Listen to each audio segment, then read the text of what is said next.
house. delicious. That's what happens when you want a dirt track, Welcome Mama. to racing. I know. There So, is dirt everywhere. You got to save that because that's probably clay dust. And Yeah. you need We to can put that back on the track. Back Yeah. on the track. Just potholes. Give me a friggin' Get some break. There's salt already shakers. a rule that when you leave here with a cart, You scrape it. it's got to get scraped off back onto the track. Oh, that is it doesn't go anywhere. hilarious. So you to guys. complete Sign my the week, waiver. Sign the waiver. to complete my week, I can't say exactly what you guys know, but I have been contacted by a major player. I'm going to say a major player in the racing game. Heck of. And He's a stud muffin. have a huge opportunity ahead of me that I am pretty sure I'm going to take. And it's going to be, I'm going to tell you right now, and you guys know, it's going to be big for everybody involved in racing on the West Coast. Absolutely. Dun, dun, dun. No? It's about time.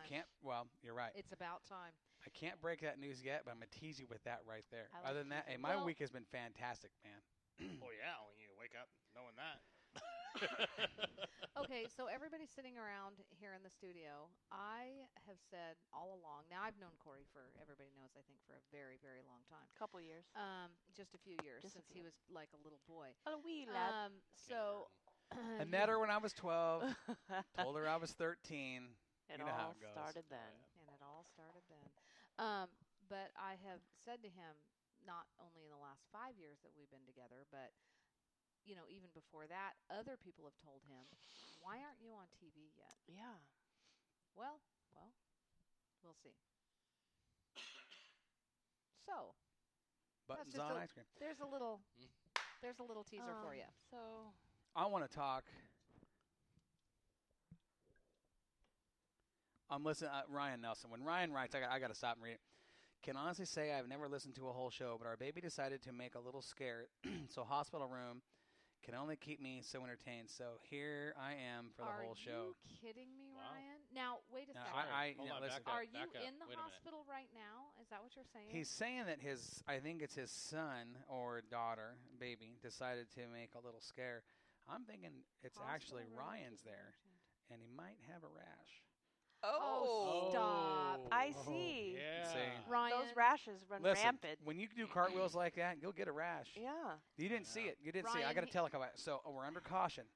I saw it. What, did you see it? Did you get on video? Do it again. I was going to video. We're under caution at Southern Oregon Speedway Sunday night, and Ryan's out on the track, and I said, at the spur of the moment, I said, hey, Ryan, give me a cartwheel. Oh. And Ryan gives us a so cartwheel, comes out of the cartwheel, up on his feet, right, and goes into some John Travolta bump and grind Oh my God. hip Dude, thrust. I mean, it was Missed kind of out? like, Did you get on I mean, video? women. There were women wanting to leave their husbands when they saw the moves that Ryan Nelson broke out. Are we Dang, going to have I to gotta make a see video that. I mean, it was to some sell, like- Dave? I think I Dave. got that on video. Dave, it's I on didn't video. get the Ooh, cartwheel. Ryan, I'm Videos gonna have will to be- look. It sounds like Jerry Springer. We'll be. Women were wanting to leave their husbands when they saw the pelvic action that Ryan Nelson has. I mean, I'm telling you right now, it's some real Saturday Night Fever stuff. He's quite an entertainer. God, I gotta And see the this crowd video. had a great time. They were laughing, and it was good. And with the evening that we had, Ryan is exactly what we needed. So, Right, and I'm glad you reminded me of that because as we get into the show, and I meant to do this earlier, but I'm going to do it now. This show, and you guys will know why. This show is dedicated, okay? We are dedicating this show to Brian Hammond. For those people that weren't at Southern Oregon Speedway that haven't heard the news, I think it's safe to release that. It's been put out by Southern Oregon Speedway, and out of respect, we didn't put a bunch of stuff out there. But Brian Hammond lost his life Sunday night at Southern Oregon Speedway. And I'm going to guess, I haven't heard officially, but I think it was a heart attack type situation. I did hear that he was complaining of chest pains after the heat race. Am I right when I say that? It was after the heat race? That's what I heard, but I don't know how accurate that is. Yeah. And then before the main event, I guess he kind of had some chest pains, and they asked if he was okay, and I guess he said he was all right. And he went out and ran his race. And I guess after he pulled off the track, as he was pulling in, the car was going slow. It wasn't going fast. He just kind of slightly bumped into the tow truck, and they got out thinking he needed to tow. They checked on him. He was slumped over. They immediately pulled him out of the car and went to work with CPR. They said he was in cardiac arrest, and they worked on him for a long time. Unfortunately, Brian Hammond succumbed to the cardiac arrest and did not survive that incident. And we give our condolences and our prayers to his family and to the Pro Stock Series. I know he had a lot of good friends in that series, and it was an honor to call races with him on the track, and we're definitely going to miss him. Yeah, it's a tough deal. I hate when you have to make those kind of announcements.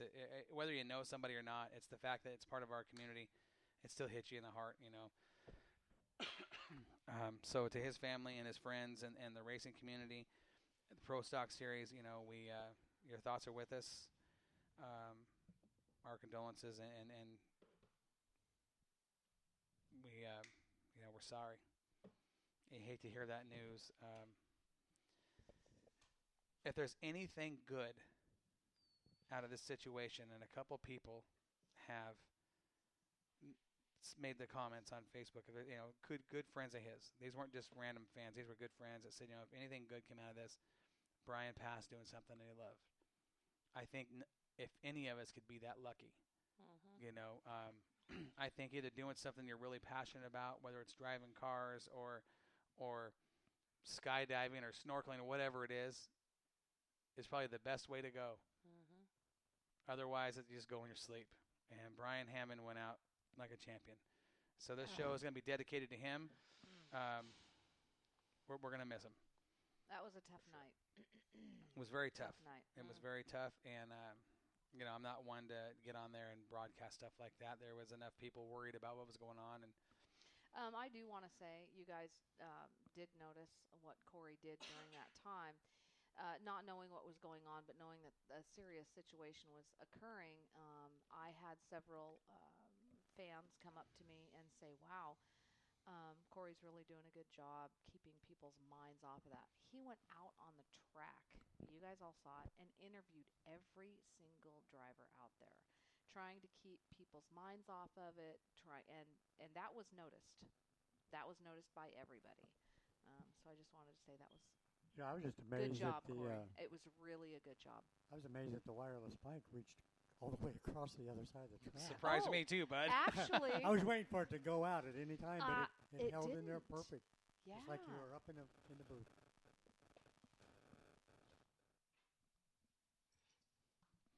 So, here's the thing. As an announcer, you need to pay attention to what's going on. And there are things about this job sometimes, and I've had several incidents where you've got to shoot from the hip and you got to think right now. It's not just about putting music on and turning it up so people can't visit. Sometimes you just turn the music off and let people talk. Sometimes you've got to, in a situation like this, create if you want to call it a distraction, you do that. You get down the track and you talk about the drivers and you get the fans focused on who you're talking to and what's going on the racetrack. We were only one lap in the Sport Mod feature when all that happened. But from Roy Bain, he says he was one of those guys, no matter what happened, he always had a smile and a joke. That's those are the kind of guys that everybody loves. I did not know Brian Hammond, so I'm not going to pretend that I did. But what Roy just said is what everybody has told me about him, and he just seemed like one of those guys, a lot like this entire crew here, fun-loving, happy-go-lucky, joking, having fun with everybody, making the best out of life. I mean, from everybody that I've talked to that knew him has pretty much said exactly what Roy just said, and that makes me wish that I did know him. Those are the people that we as a group, those are the people that fit in with us. Only being there for the first year, we don't know people like we do at other tracks. I'm out in the pits quite a bit, and I run into people. I meet people all the time, but I've only ran into him twice out on the track, and it was the first time they was out there was at Speed Week when they were there last. I believe it was, yes. It's been a while. And then I talked to him briefly then, and then I just said hi to him in passing. And that was that. And that was it. And I just recognize him. Yeah. I don't even know if I talked to him or not, but well, we're going to dedicate tonight's show to him, and hopefully that we can have some fun and do it like he'd want us to do it. I guess, yeah, fun-loving and smiles and jokes, That's us, and that's all of us. That's just how oh we. My goodness. Dave's the nuttiest of one of the bunch. He's nuttier than squirrel turds. What are you trying to say? that you're nutty. That's what he's trying to say. Well, I'm a dirty Dave. You are dirty. Oh my gosh. I'm always In more dirty. ways In than more one. ways This than man, one. I am more dirty here than I've ever been in my life. Yeah, you Well, are. I'm I going to take send that him out back. to the I'm hot always tub. dirty That's in my farm job. living. Yeah. You need to go sit in the hot tub for a while. Shower first. I have to shower before I go to the hot tub. Or That I is turn true. Into a cloud. So let's get on the show and Yep. let's talk racing. It's about that time. We got to Southern Oregon Speedway early, and we decided, well, we got a bunch of time to kill on day two. On day two, we had, as we stayed the night, got to the track, we got set up, did a quick sound check. Dave and I walked around the track, picked up rocks and tossed them off, and we decided to go race go-karts at the Family Fun Center. That was fun. Yeah. That's always a blast. I'm not sure they're going to let us back, but Then Tater again, that little devil. Yeah, he was Yeah, with he us. wouldn't let me. He's He a was natural. He's natural. Yeah. Yeah. He's like Bowser. if I can just teach that way, he's only been in a cart a couple times. If I can teach him patience, I can teach that kid to be a winner.